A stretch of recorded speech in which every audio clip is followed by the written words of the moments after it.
am the god of hellfire, and I bring you fire. I'll take you to burn. Fire. I'll take you to learn. So with that, I'd like Chief Merritt, do we have our pictures behind this slide? Will you please walk us through the pictures of our recent fire that we had in town?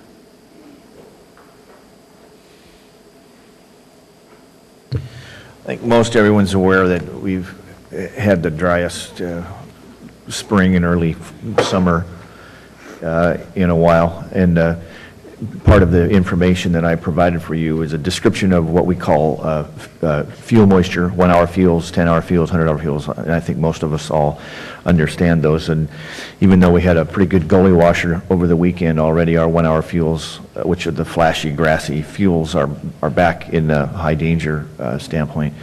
And we provided you some charts and what have you, evidence of some of that activity, and one of them is fairly predictable.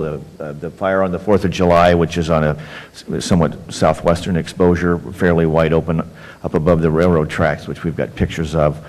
We would have expected that kind of fire spread. We've seen it before, but the first fire on July 3rd was a significant surprise to us. The one that's up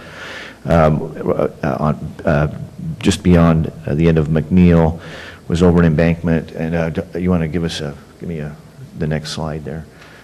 This doesn't really do you much justice, but this is a very steep hillside, and I'm not familiar with the correct name of the park that's right around the corner from the end of McNeil where you head up Ridgeway.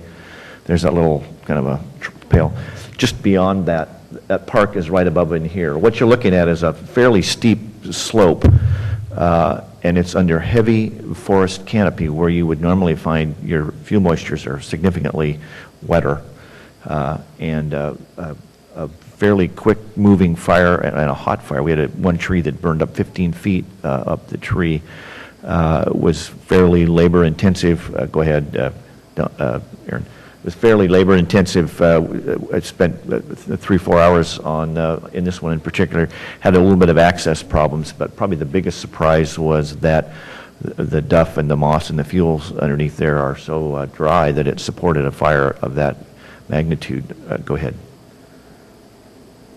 If you got another one, go ahead. This would be the fire on the 4th of July. Both of them are fireworks related, as evidenced by our last slide. There was evidence in both of those that it was a result of fireworks. Actually, the fires weren't that far apart from one another. In the case of the one above the railroad tracks, it appears there were youngsters or teens or someone there that were throwing M800s at the train and set the hillside on fire. And when the fire took off, they left their M800s and a little walkie-talkie radio that we have. If you're watching TV and you'd like it back, the police chief has it. Would love to give it to you.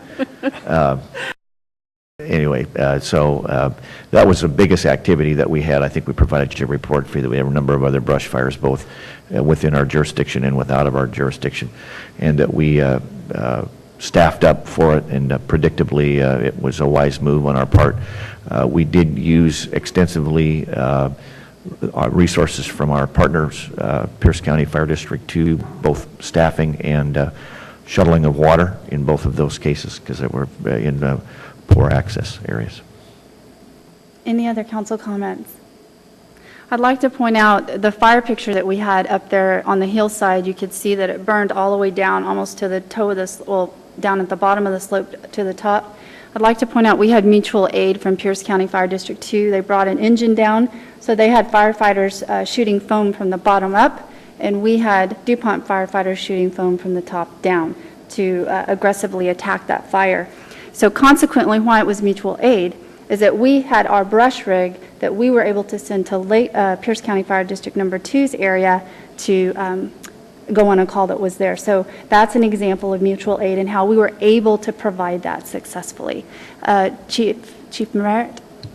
Well, I appreciate all the council comments on fireworks. The summer is far from over, and I think there's something to be said about trail safety And we've marked the trails as best as we can in terms of no smoking, no campfires. The Public Works Director has reminded me that we've found a couple of places where there's been fire pits where people have had fires on trails. There are efforts being made to cut some defensive fire trails in that bluff area and some of those other more dangerous areas, but just a note to all that trail safety is going to be extremely necessary throughout the rest of the summer months. Excellent, thank you.